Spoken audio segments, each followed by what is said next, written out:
Thus, with increase in S character in different organic compound, the electronegativity of carbon increases. This can similarly be extended to the nitrogen compound. For example, electronegativity of nitrogen sp3, sp2, sp configuration shown as increase in their value 3.7, 4.1, 5.1 respectively.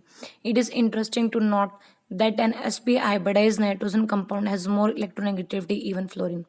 Periodic trend of electronegativity. A carefully inspection reveals that on moving across a period from left to right in a predictable, the electronegativity increases value. This is due to increase in the effective nuclear charge and a decrease atomic size. Electronegativity value are found to decrease as one move from top to bottom in a group. This is because down the group the size of an atom increases and therefore the effective nuclear charge decreases. This is clearly trend in the electronegativity value in a predictable.